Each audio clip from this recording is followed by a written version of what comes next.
뭐 자연만 바라봐도 혼자 바람 불고 혼자 비 오지 않잖아요.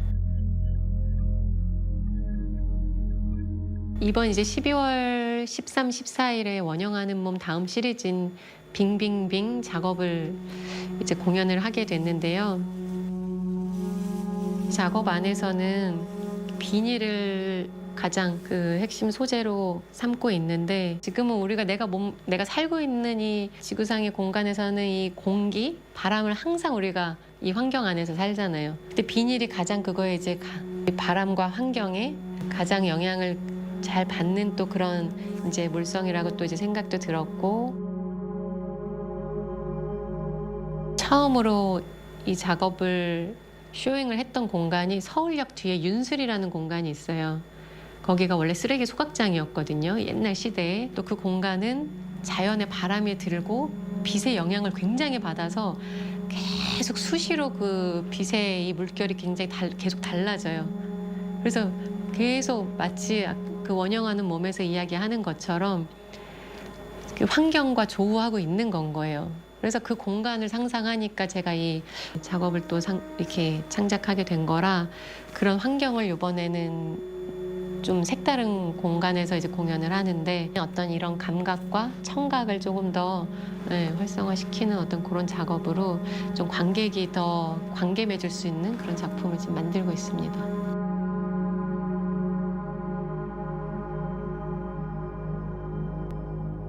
어떤 예술가가 되고 싶냐고 했을 때는 세상과 좀 더 깊게 연결되고 싶다. 세상을 더 알아가고 싶다. 더 많이 알아가고 그런 세계를 내 작품을 통해서 사람들한테 보여주고 싶고, 그래서 저는 세상을 탐구하는 그런 예술가가 되고 싶습니다.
해금은 두 줄로 된 한 악기인데, 저도 처음에 시작하게 된 거는 그 두 줄에서 너무 다양한 소리가 나오는 게 너무 신기했고, 일단 해금이 되게 사람의 목소리랑 좀 비슷하다고 많이들 하세요. 줄을 눌러서 이렇게 음을 계속 왔다 갔다 진동하는 그런 형태를 띠고 있다 보니까 애절하다라고 많이 말씀을 해주시는 것 같아요.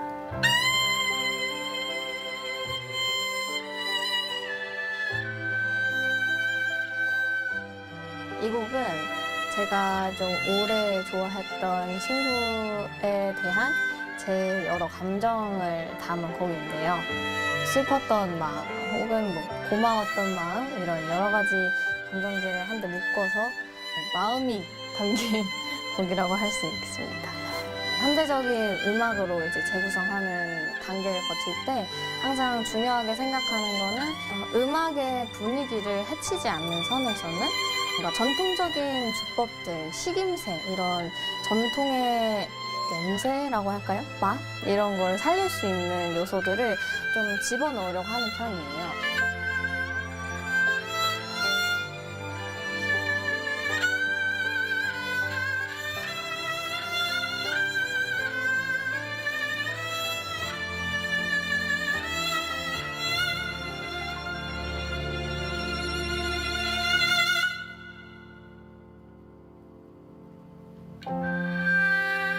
저는 요새 연주하면서도 스스로가 마음도 편하고 몸도 편안한 음악들을 좀 자주 들려드리고 싶다. 제가 음악으로 위로받았던 것처럼 제가 하는 음악들로 여러분들이 좀 위로받을 수 있는 순간이 있었으면 좋겠다. 그런 무대를 만들려고 노력해야겠다라는 생각을 했던 것 같습니다.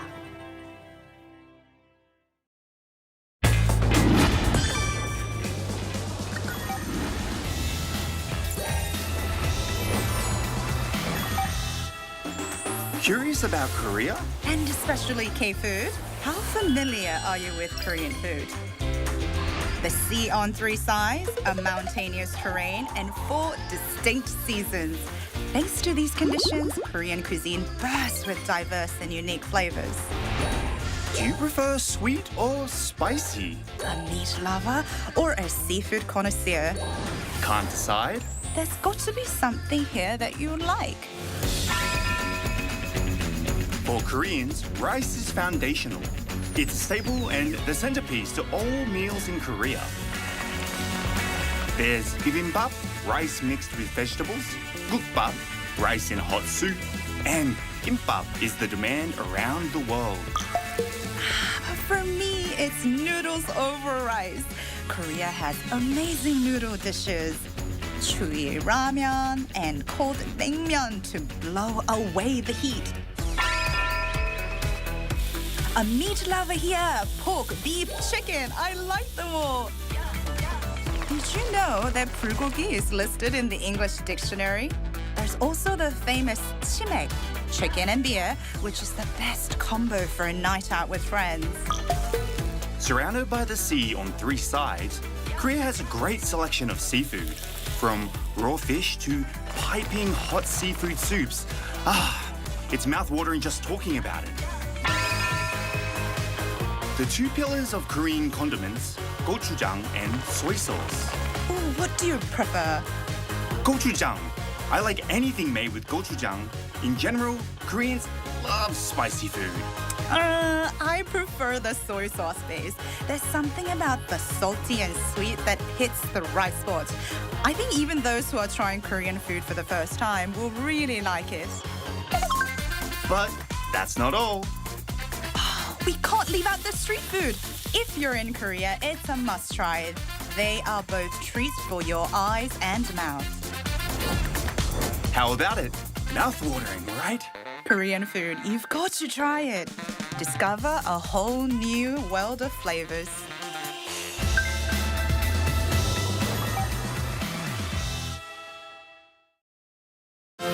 Millennial and Gen Zs are reshaping the world. News generation shares their fresh perspectives on what's trending now. From global developments to everyday culture, we're diving into the stories that matter. This is News Generation.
drawing more fans from all over the world.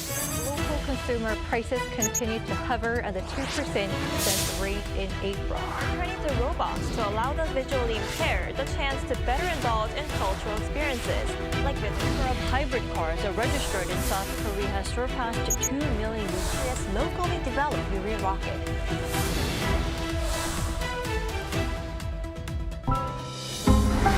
Arirang.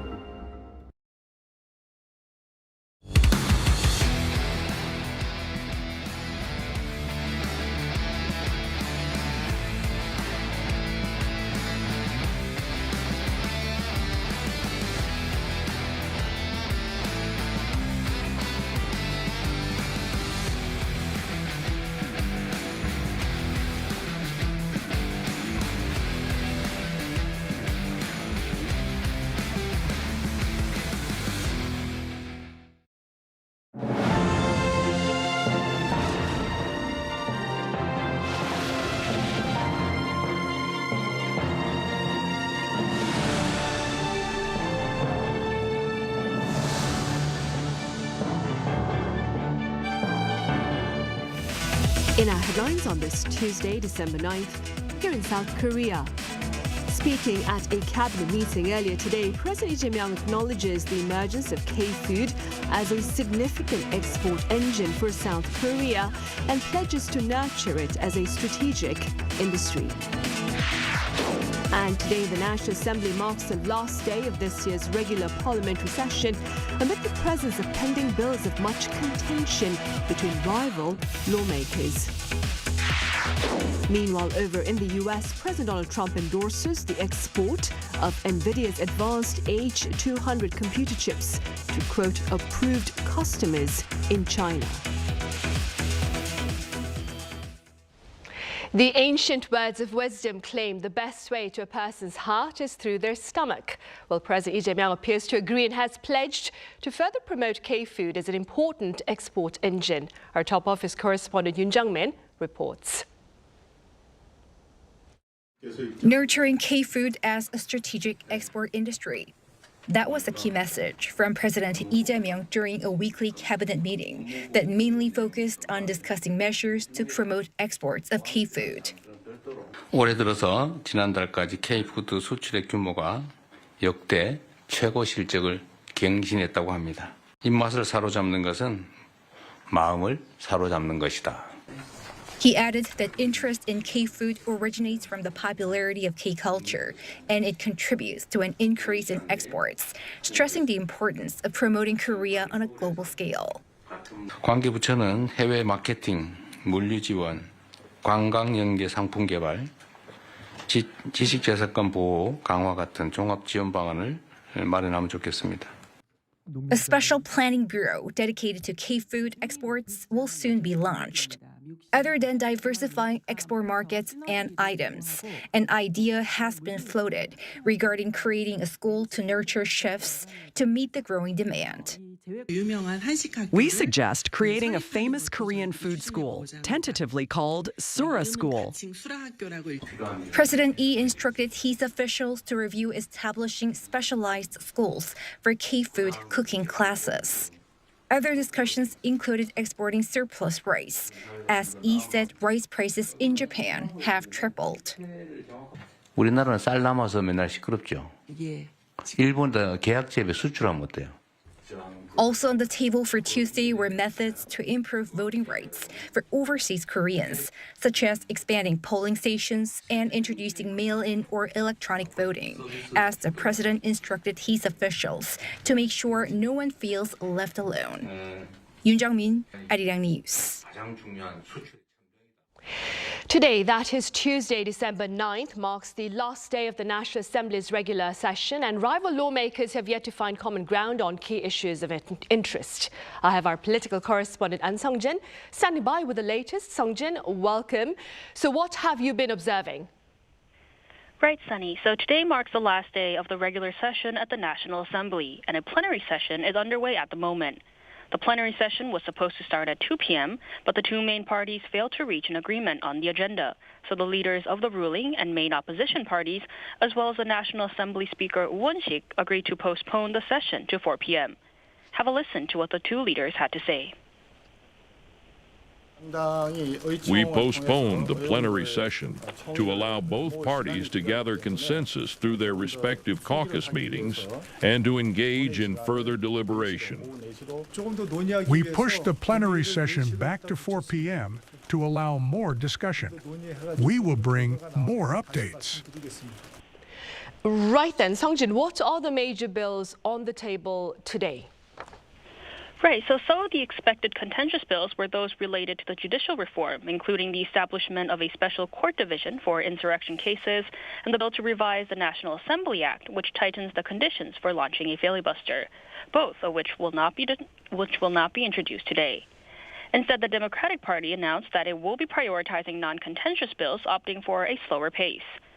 On the agenda are more than 70 livelihood and non-contentious bills, including the Special Act on Strengthening and Supporting Competitiveness in the Semiconductor Industry, which saw a bipartisan agreement at the Trade and SMEs Committee. The People Power Party remains unwilling to yield. Earlier, the party has made it clear that as long as the DP pushes forward with contentious legislation, it will launch a filibuster against any bill brought to the floor, including non-contentious ones. And it followed through with that threat, launching a filibuster this afternoon. The plenary session will automatically adjourn at midnight as the session ends, and the bills will be put to vote at the first plenary session of the December extraordinary session, so we will have to keep an eye on how it ends today. That's all I have for now, but I will be back with the updated outcome in our later newscast. All right, Sung-jin, thank you for now, and do keep us posted. Moving forward then, e-commerce giant Coupang is looking to face a class action lawsuit in the U.S. as well, as a South Korean law firm's U.S. branch plans to pursue litigation amid the massive leak of customer data from the online retail platform. Our Kim Do-yeon has the latest. A South Korean law firm has officially announced plans to file a class action lawsuit against retail giant Coupang in a U.S. federal court after the company suffered a data breach that affected millions of customers. Daeryun, along with its U.S. branch SJKP, held a press conference in New York City on Monday local time, confirming they are recruiting plaintiffs to seek punitive damages. The firm said it has already secured over 200 plaintiffs and intends to pursue simultaneous litigation in both South Korea and the United States. Representatives also noted that some clients are demanding criminal charges in addition to civil compensation, adding that they aim to secure approximately 1,000 plaintiffs before formally submitting the complaint to the New York federal court. This legal action follows Coupang's announcement late last month that personal information of nearly 33.7 million user accounts, including names, emails, phone users, and addresses, had been compromised. The lawsuit targets Coupang Incorporated, the U.S.-listed parent company that owns 100% of the South Korean operation. The decision to litigate in the U.S. is driven by two primary factors. First, U.S. courts are more active in recognizing liability links between parent companies and subsidiaries compared to South Korea. There are also allegations that Coupang may have failed to comply with U.S. regulations requiring listed companies to disclose material cybersecurity incidents within 4 business days. Under the U.S. discovery process, courts can also compel the submission of relevant data regardless of where the servers are located. Second is the scope of punitive damages. The U.S. legal system allows for significantly higher financial penalties for data privacy violations, as seen in Facebook's $5 billion fine and Equifax's $700 million settlement. With the minimum requirement for a class action suit already met, the legal team plans to file the complaint immediately upon expanding its plaintiff list. Kim Do-yeon, Arirang News. U.S. President Donald Trump has endorsed the export of NVIDIA's advanced H200 computer chips to China in a significant shift in policy. Our Park Chun-han explains. In a move that weighs the balance between U.S. economic interests and national security, U.S. President Donald Trump conditionally approved on Monday local time NVIDIA's export of its H200 artificial intelligence chips to China. The H200 semiconductor is NVIDIA's second-best AI chip behind its current Blackwell series. President Trump, through his social media channel Truth Social, said the U.S. government will allow NVIDIA to ship its H200 chips to approved customers in China, a proposal to which President Xi Jinping has responded positively. In return for the approval, the U.S. government will collect a 25% fee on those sales. Trump said the fees will be used to support American jobs, strengthen U.S. manufacturing, and benefit American taxpayers. He added that NVIDIA's current Blackwell chips and next-generation Rubin series are not part of the export approval. And the same framework will also apply to U.S. chip makers such as AMD and Intel. When the news broke that the U.S. Commerce Department was set to approve the China sales, NVIDIA's stock rose about 2% in after-hours trading on expectations that the company could see increased revenue.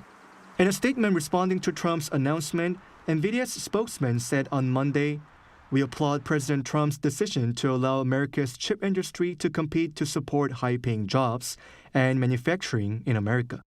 Back in August, U.S. chip giants NVIDIA and AMD agreed to pay 15% of their revenue from certain less advanced chips exported to China to the U.S. government. However, that deal stalled after the Chinese government effectively banned the use of the chips over security concerns. 박준환, Arirang News. Back on the local front, findings for 2024 show roughly 4 out of every 10 households are made up of solo dwellers here in South Korea. Eun-jin has details. Government data based on an annual survey released on Tuesday showed that in 2024, there were 8.05 million single-person households in South Korea.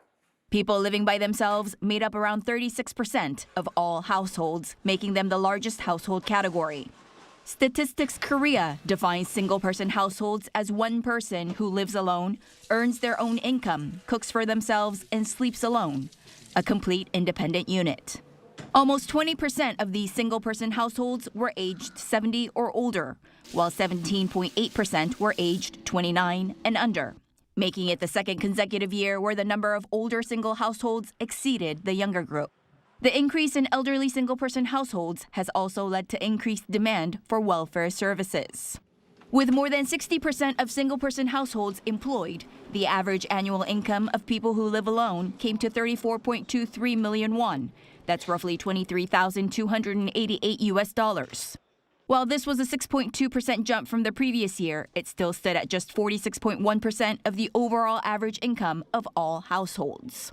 Single-person households have become the most common form of households in Korea recently, increasing in proportion by approximately 1 percentage point each year since it first exceeded 30% in 2019. Figures for 2024 showed an increase of 0.6% in the proportion of single-person households compared to the previous year, with the proportion of two-person households also rising by 0.2 percentage points. In contrast, the proportion of three-person and four or more person households decreased by 0.2 percentage points and 0.8 percentage points, respectively. By region, 42.7% of single-person households were concentrated in Seoul and Gyeonggi-do Province. A source from the Ministry of Data and Statistics said that single-person households continue to increase due to the population aging, the increase in unmarried people, as well as later marriages. The survey also showed that nearly half of all people living alone said they often or sometimes feel lonely. 이은진, Arirang News.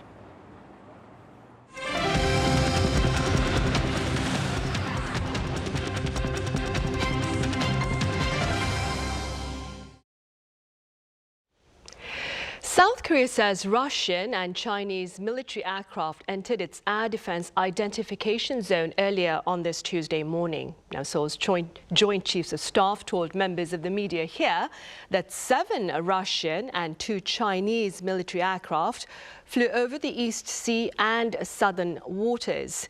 Now, in response, South Korea dispatched its Air Force fighter jets as part of tactical safety after detecting the Russian and Chinese aircraft in advance. Similar incidents have occurred in recent years amid growing joint air activity between Beijing and Moscow in Northeast Asia. North Korea's Kim Jong-un has extended his condolences to his Russian counterpart Vladimir Putin amid the death of Russian ambassador Alexander Machegora to Pyongyang. According to the regime state media on this Tuesday, Kim called the Russian ambassador a close friend who had remained devoted to building ties between Pyongyang and Moscow since heading the Russian embassy from 2014. The North's foreign minister Choi Sun-hee also sent a similar message to her counterpart Sergei Lavrov. According to the Kremlin, the ambassador died this past Saturday at the age of 70.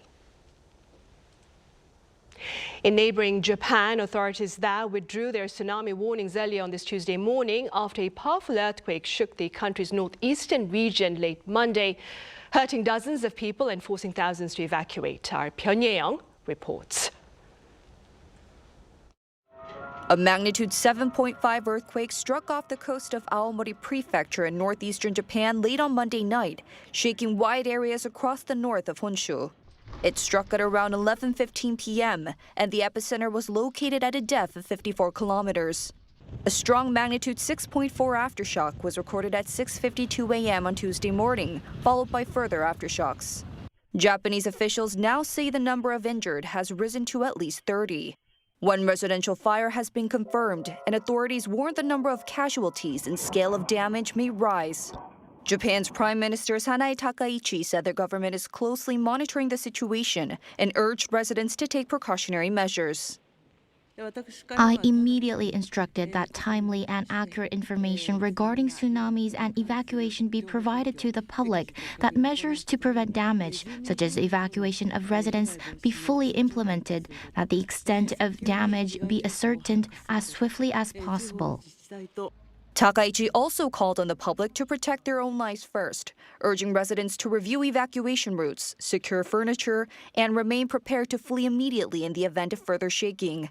Japanese authorities have also issued a rare advisory warning of possible large aftershocks in the Hokkaido Sanriku offshore region, using an alert system introduced in 2022 for zones where major trench earthquakes are historically expected. Around 90,000 residents in Hokkaido, Aomori, and Iwate prefectures were ordered to evacuate overnight. Chief Cabinet Secretary Minoru Kihara said the government has activated a response office inside the Prime Minister's Crisis Management Center and convened an emergency team to support rescue and relief efforts. Several bullet train services along the northeastern coast have been suspended. Japanese authorities also informed the International Atomic Energy Agency that no abnormalities were detected at the disabled Fukushima nuclear facility. Pyongyang, Arirang News. In other news now, director Park Chan-wook's No Other Choice is on the nomination list of the 2026 Golden Globe Awards for 3 potential titles. Now, they include Best Motion Picture in Musical or Comedy and Best Non-English Language Film. Also, lead actor Lee Byung-hun has been tapped for Best Male Performance in a Musical or Comedy Film. Meanwhile, Netflix's animated hit K-pop Demon Hunters has also earned 3 nominations. They are Best Animated Motion Picture, Best Cinematic and Box Office Achievement, and Best Original Song. The National Museum of Korea has on display an extensive exhibition about Admiral Yi Sun-sin, a military general renowned for his victories against the Japanese Navy during the Imjin War of the late 16th century. Our Cha Yun-kyung has a glimpse.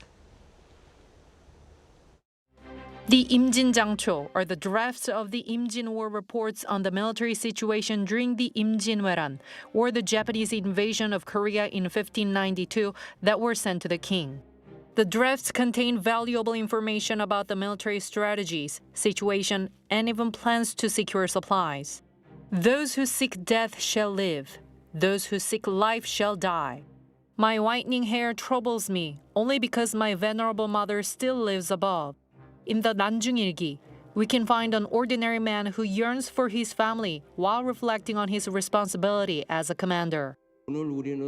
Today we walked all day beneath a rain of blossoms. The moonlight was picturesque and the waves like silk.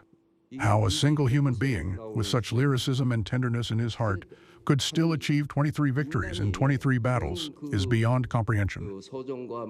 The ceremonial 2-meter-long sword embodies the resolute determination of Admiral Yi as a commander, while the delicate peach-shaped teacup touches upon the lyrical sensibility of the human side of Yi Sun-sin. In commemoration of the 80th anniversary of liberation, the National Museum of Korea has assembled an exhibition that presents not only the many facets of the hero who earned a string of victories, but also the vast records produced by later generations who honored him. And there are the heart-rending letters from citizens who emptied their piggy banks and saved even cigarette money upon hearing the news that Admiral Yi's tomb was to be put up for auction. The story of an elementary school student of the time who wrote a letter to express their heartfelt devotion to Yi Sun-sin after reading a newspaper series about him is also striking. The 80th anniversary of Liberation special exhibition, the Great Admiral Yi Sun-sin, is being held from November 28th until March 3rd next year at Special Exhibition Gallery 2 of the National Museum of Korea. Cha Yoon-kyung, Arirang News.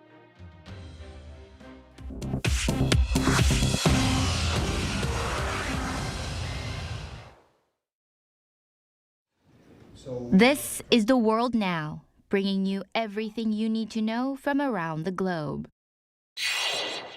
Ukrainian President Vladimir Zelensky met with UK Prime Minister Keir Starmer, French President Emmanuel Macron, and German Chancellor Friedrich Merz in London on Monday to discuss a revised peace plan drafted by Ukrainian and US officials last week. Zelensky said there was, quote, small progress made, but talks remain divided over territory in eastern Ukraine. He said Europe's counter-proposal will be ready on Tuesday, while the US continues pushing Kiev to reach a settlement with Russia. At the same time, Russia said its forces have captured 2 villages in the east and south of Ukraine.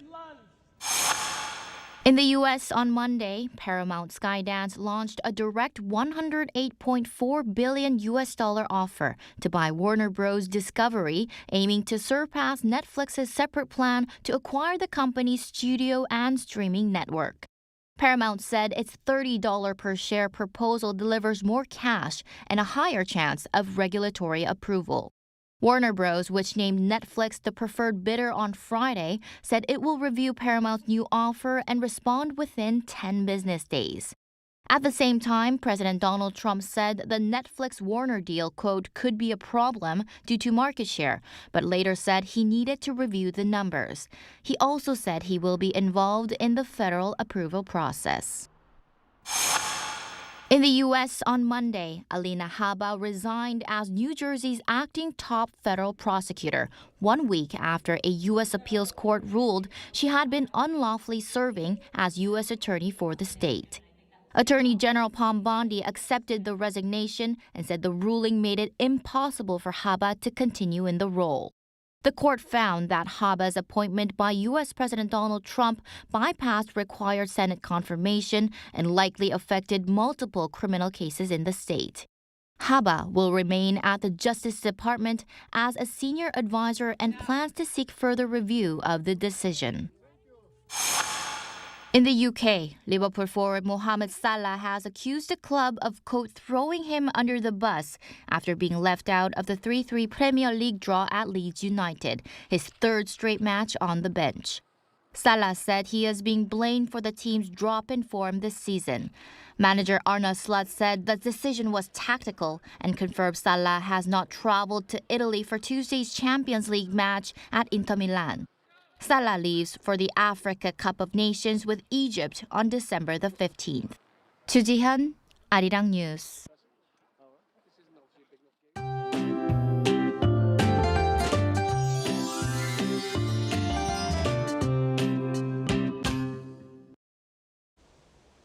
It was another freezing morning with temperatures plunging below zero across the country. In Seoul, the temperature dropped sharply to minus 2.4 degrees Celsius, a bit colder than yesterday. However, that cold air warmed up quickly with highs rising above the seasonal average. We're not expecting any strong cold spells for the time being. However, dry conditions are continuing for areas of the East Coast. Please stay alert as the dryness means there is a higher risk of wildfires. Seoul and Gwangju will start off at 1 degree on Wednesday, Daejeon and Gyeongju at minus 1 degree. Daily highs will rise to 10 degrees in Seoul, 13 degrees in Gwangju and Busan. Looking ahead on Thursday and Saturday, we have some rain and snow in the forecast nationwide. That's all for Korea. Here are the weather conditions around the world.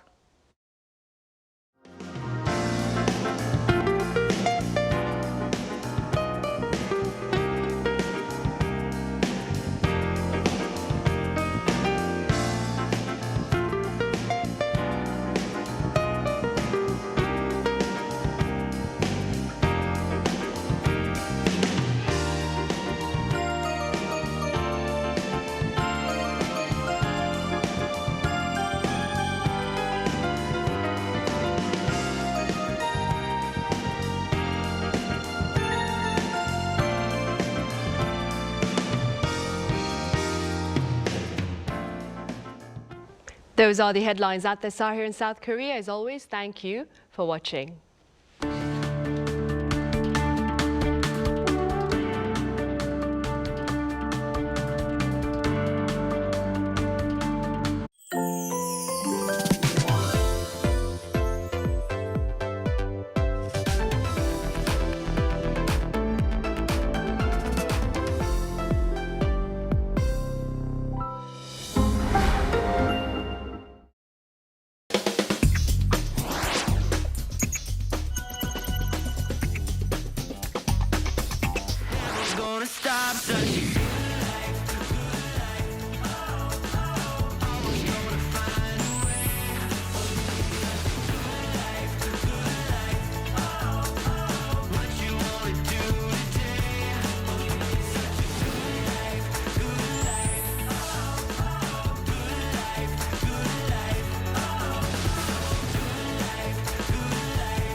The moment we wear it, our spirits lift. It helps us grow strong in body and in mind. As we wear it, we learn patience and respect. The belt system motivates students to strive harder and continue growing. This uniform shapes movement into grace and turns performance into something thrilling. Now, embraced around the world, Taekwondo shares our culture, philosophy, and values with pride and spirit. Though it may seem simple, this uniform holds your passion and your journey. It belongs to Taekwondo. Wear the extraordinary. Be with Taekwondo. Young adults have been taking to the streets in different parts of the world in recent times against corruption, inequality, and a lack of economic opportunity driven by social media campaigns. With more on Press Perspective today.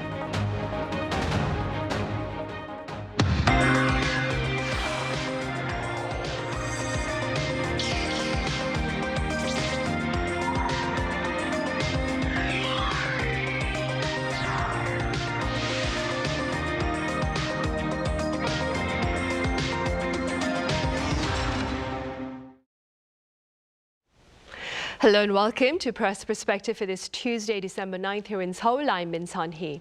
South Korea witnessed its fair share of public protests led by the Gen Z here amid concerns over democratic backsliding following the former administration's declaration of martial law on December 3rd last year. That being said, today we take a look at the reasons and repercussions of the rallies by the world's youth in recent times. For more on this, our freelance reporter David Lee here in the studio. David, welcome back. Hi, Sunny.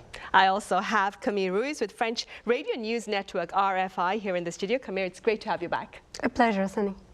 Right, David, we'll start with you. Let's begin by touching upon the Gen Z movement currently underway over in Mexico, and also with regard to the one back in Madagascar, I believe, that toppled the government there. Right. So back in November, thousands started to protest across Mexico, and especially this protest reached its peak in its resentment against violent crimes and the current government with the death of Carlos Manzo. He was the mayor of Uruapan. And this started 2 consecutive days of protests in Mexico City. And he was known as a folk hero for standing up against organized crime. And the suspect who's in connection with his murder, he's known to have links to a powerful cartel in the country. And so just generally talking, the people, they don't think that the current president, Claudia Sheinbaum, her government, even if she has done some good things with the economy of the country, they don't think that her government has done enough to halt the violence connected with the cartels within the country. So consequently, a mass community on social media identified as the Generation Z Mexico formed, and they were made up of youth who say they are nonpartisan. And similarly, in Madagascar, across the ocean in Africa, young people started to protest in September against water and power cuts. And they even called for a complete overhaul of the political system. So you can see kind of how serious the situation was. And you can, if I tell you some of the statistics of the country, you can kind of guess why they were so angry. The GDP per capita was just $545, making them the 5th poorest country in the world. Only 5% of the population have a formal work salary. And they're ranked 140 out of 180 countries in the Transparency International's Corruption Perceptions Index. And their protest received a boost in October when an elite military unit came to support the protesters in the streets. And this led to the president, Andry Rajoelina, fleeing the country. The military took control of the government, so there was a coup, and lawmakers eventually impeached the president. So, like I said, similar to the case in Mexico that we talked about earlier, the Gen Z Madagascar also formed. So a similar group formed in Madagascar, mostly on Facebook and Instagram. And they really coordinated through this application called Discord, which is kind of like Zoom for young people. And it really makes sense because the country of Madagascar, currently more than half of the population is under the age of 20. And this movement really picked up in the country because a lot of these young activists, they picked up protest tips from the Nepali Gen Z Discord. As you might know, there was, in September, there was this widely covered protest movement in Nepal as well. Just this year, starting from maybe the summer, going more towards September, these youth-led movements have really been picking up, and it's kind of been a cycle, each one kind of picking up from one another. Right, and also this past September, Khmer protesters took to the streets in France when Prime Minister Sébastien Lecornu was entering office. Do tell us a bit about that incident. I think in France and in other European countries, people are tired of not being heard. And what happened in France is that, again, the president, Emmanuel Macron, appointed one of his strongest supports as prime minister. But there were elections, actually. Usually France has a tradition which the prime minister has to come from the party which has the most votes in those elections. And it was not the case. The presidential party didn't win this election. Of course, people are angry if even in a country that is known for its democracy, the head of the states and the government and its minister don't respect those values. When it comes to appoint a prime minister and when it comes to other things, such as police violence against protesters and many more. On another level, French politicians have been condemned by the Justice for Corruption. It's not about just people beliefs or people opinion. Corruption is also recognized by the justice system. So, for instance, the ex-president Nicolas Sarkozy was recently sentenced to 5 years in prison. He was found guilty of criminal conspiracy. In a case involving millions of euros in illicit funds from the late Libyan leader Muammar Gaddafi. As for the rest of Europe, this was a very large question, but for the rest of Europe, there have been mass protests against widespread corruptions also in Bulgaria at the beginning of the month, for instance, where the Gen Z is also organizing through social media and sharing information on how to stay safe while protesting. And they want the government to step down, and it's also the case in Serbia and in other countries as well. Right, so corruption appears to be one of the reasons behind the rallies led by Gen Z here in South Korea late last year. It was democratic backsliding, as I mentioned at the start. What more can you tell us about the reasons behind these rallies led by Gen Z? Yeah, but just, going off of what you just said is, I'll just name a few countries that had these so-called Gen Z protests. Indonesia, Nepal, the Philippines, Bangladesh, Kenya, Mexico. All of these countries are below the global average in terms of the corruption index. If you look at Bangladesh and Mexico, they're among the most corrupt countries, according to the index. So all of these countries have a history of living through decades, centuries of systematic corruption, coups. So consequently, a big part is that economic inequality is a big part of the collective rage and resentment towards the people in power, the people who are, I guess, so-called elite, the elite class. So, for example, in Madagascar, people were outraged earlier this year when they, on social media, they saw images of President Rojolina's son, who graduated from a Swiss hotel school, costing approximately 150,000 euros per year. And mind you, 2/3 of Madagascar's population lives on less than $2 a day. So yes, they were very furious. In the Philippines, more recently, the government spent nearly $10 billion to tackle the country's hardships with annual floods, also known as the flood projects. But just last month, President Ferdinand Marcos Jr. acknowledged that the funds were riddled with embezzlement and corruption. And consequently, hundreds of Filipinos still die as a consequence of these annual floods every year. So I think all in all, really, it's just people, the public, their voice of rejecting traditional hierarchies. So unlike traditional uprising led by political parties, unions, or individual figures, social media has really been the engine of mobilizing the masses, this collective outrage towards the hierarchy. And it's not really about seizing power as well, I think. It's really about demanding a livable future, as Kemi's just mentioned earlier. They want accountability and they want freedom.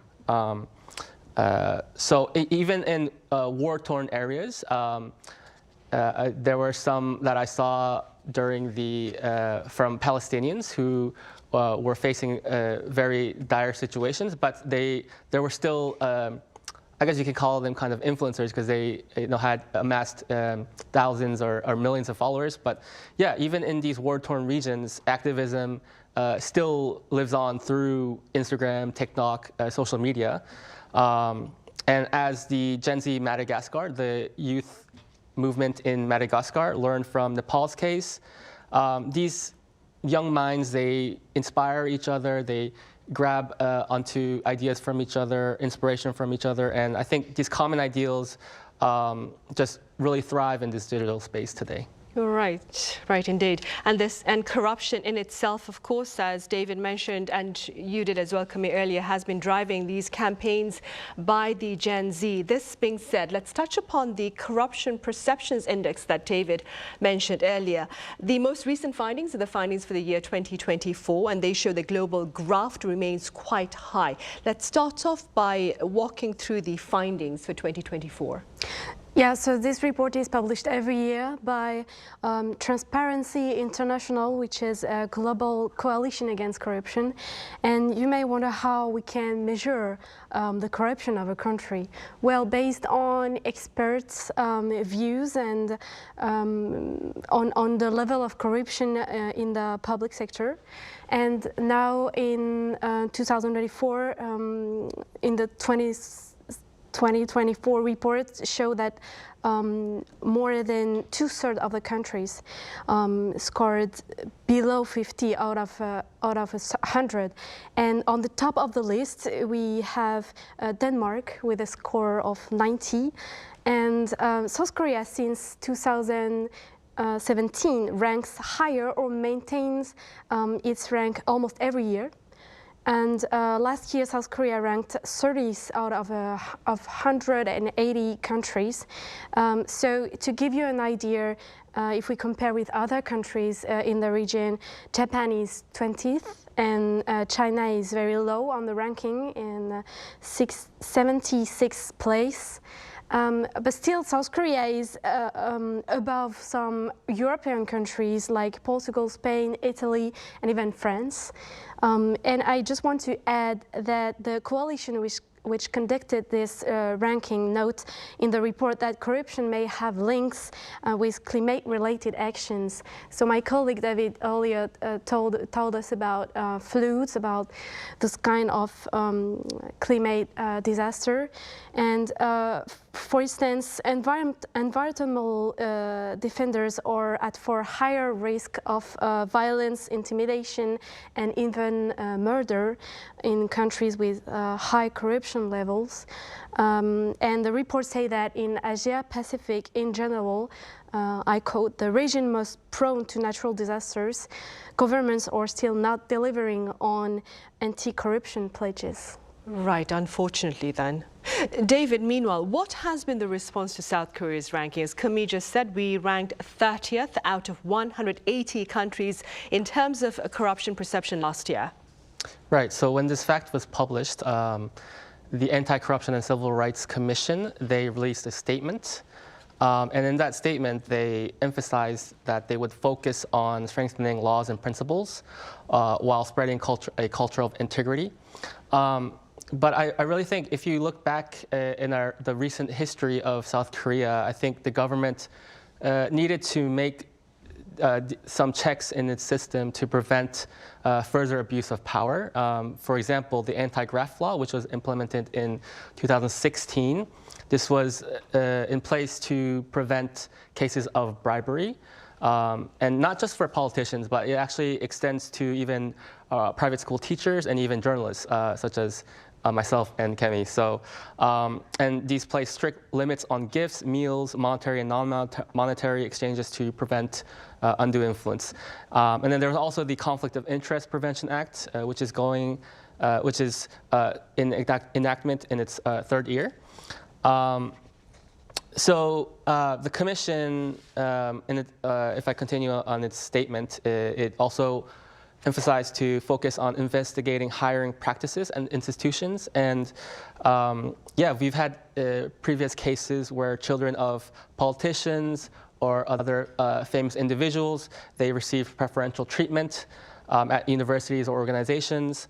And yeah, so the Commission also highlighted that part, but they also wanted to encourage the establishment of anti-corruption liberal arts courses at universities, because I think the perception of the Korean public is that corruption is existent in society and in sectors of our government. So yeah, I think the reason for this is so that the Commission really tries to educate the youth that there are cases of this and that we need to go in a different direction. So, and I think it's quite relevant considering that the South Korean government went through its own setbacks, national setbacks in the past decade, especially as we all know, the most recent run-in a year ago with the declaration of martial law. Right, and speaking about that, Kamir, this particular study for the Corruption Perceptions Index for 2024 was conducted before the December 3rd martial law of last year. And that being said, what have been some of the changes on the social front since then? Yeah, first, you're right, Sanahi, the survey was conducted before, and it's very important to mention that information. So after the 3rd of December in South Korea, we've seen massive protests led by South Korean youth, and I want to clarify here, led by South Korean young women most of the time. So this report shows a link between the government regime and the level of corruption. Strong democracies significantly outperform other regimes as authoritarian regime in combating corruption. That's what said the report. And a lot of experts saw in Yoon Suk-yeol attempt to impose martial law a blow to democracy. He was impeached because what he did was not conform to the constitution, according to the judges. And he was recently indicted on charges of giving false testimony to the justice, and perjury is also considered as a form of corruption because it undermines justice. Not to mention, he was a self-proclaimed anti-corruption prosecutor. But the South Korean population is seen outside and inside the country as people who fight for their rights and are praised for this in international media. So I believe we have to wait until the release of the 2025 report to know more about South Korea's rank in 2025. And after this extremely serious political crisis last year and the social movements that results from this. Right, and while we wait for the findings for this year, then, David, quite a number of pundits say that the economic repercussions of government corruptions can also be quite extensive. Do tell us more.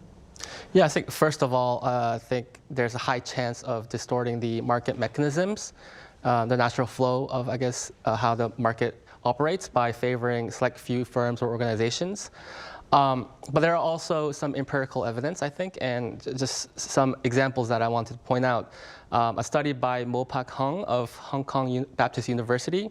His study says that a 1% increase in the level of corruption reduces the rate of economic growth by 0.72%. And the study really just goes on about how there's a negative impact, that corruption has a negative impact on the stability of a political system, which generates uncertainty for businesses. And I think South Korea, we clearly saw this after the declaration of martial law last year. So nearly half of the businesses in South Korea at that time, so after December 3rd, excuse me, they reported damages, in concerns to the operation of their restaurants. And it's because usually South Koreans are known to gather around in December for year-end gatherings. But at that time in December, there were many of these group reservations were canceled, and people who didn't even make the reservations were not thinking about that. They were too busy protesting in the streets or just worried at home. Tourism, which was heading towards record levels last year, also took a sharp hit due to the declaration of martial law. And significantly, the stock market plunged. The foreign exchange was facing uncertainty, and consequently, the Korean won also dipped quite considerably. So, and just lastly, another study from Germany finds that countries with high corruption receive less foreign direct investment and experience higher inflation. And this obviously leads to reduction in the growth of a country's economy. So I think it's just looking at these facts, I think it's pretty clear that there's a close connection between corruption and economic instability. You're right, indeed. The costs of corruption are quite high then. Finally, Camille, with regard to the rampant rallies by the Gen Z, what do you suppose should be some of our major takeaways this year?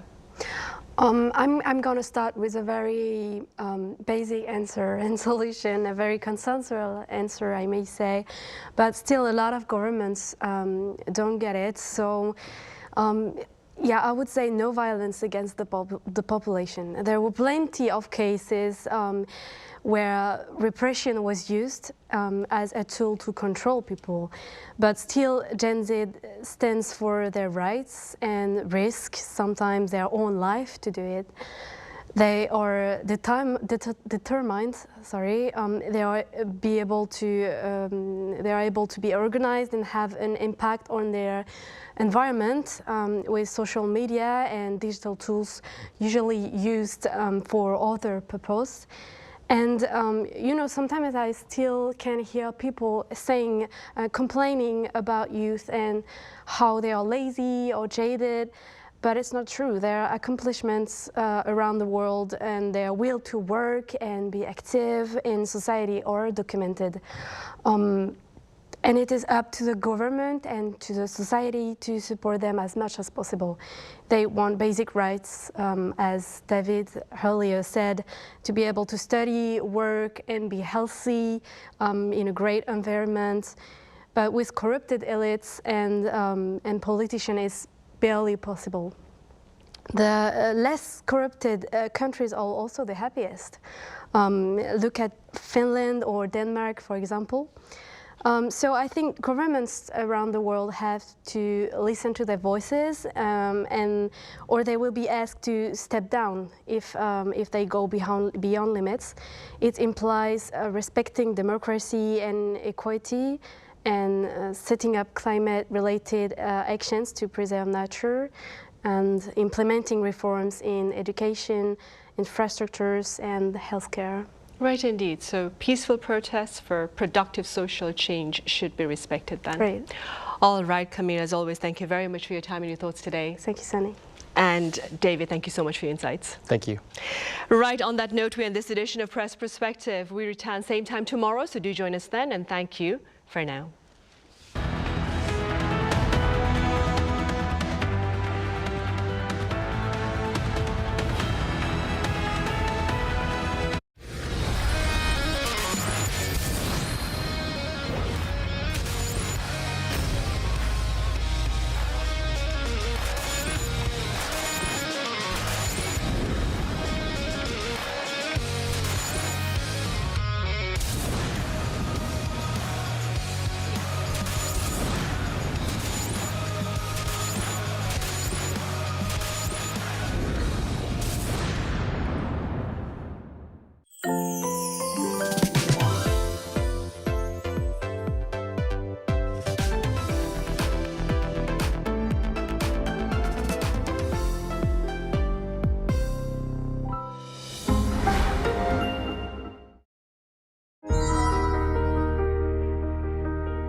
How to survive in Korea. Workplace. Step 1. Lunchtime. The most important morning routine is to check today's menu. Food is essential for survival. Memorize today's menu. The highlight of office life. Lunchtime. Rice in the bottom left, soup in the bottom right. The top is for the sides. The sauce and the spoon go here. This is the basic layout, but it's a bit odd to switch rice and soup. When you're done, pour the leftovers into the soup bowl. It doesn't look that appetizing, so wait until others are done eating. Step 2. Neng, nep, nenep. These are the most used expressions at work. Choose the most appropriate form. Neng, nep, nenep. Remember that the formal ne can sound a bit stiff. Did you just say yes? Absolutely not acceptable. You want to find the right word for the right occasion. Step 3. Desteria. Desteria is the oasis in the desert. Show them your character. If you're not the diligent type, get a stooky plant. Work is tough. Laugh and the whole world laughs with you. Weep and you weep alone. Stay put, like the stooky that survives in the desert. Hang in there until the end. Of course, you can always quit. You matter more than anything else. Step 4. Survival kit. Every worker needs a survival kit. Survival kit level 1. This position gets the most exposure. Grab one when you need a sugar boost. Always keep a few treats you can offer your co-workers. Survival kit level 2. These are for hunger pangs before and after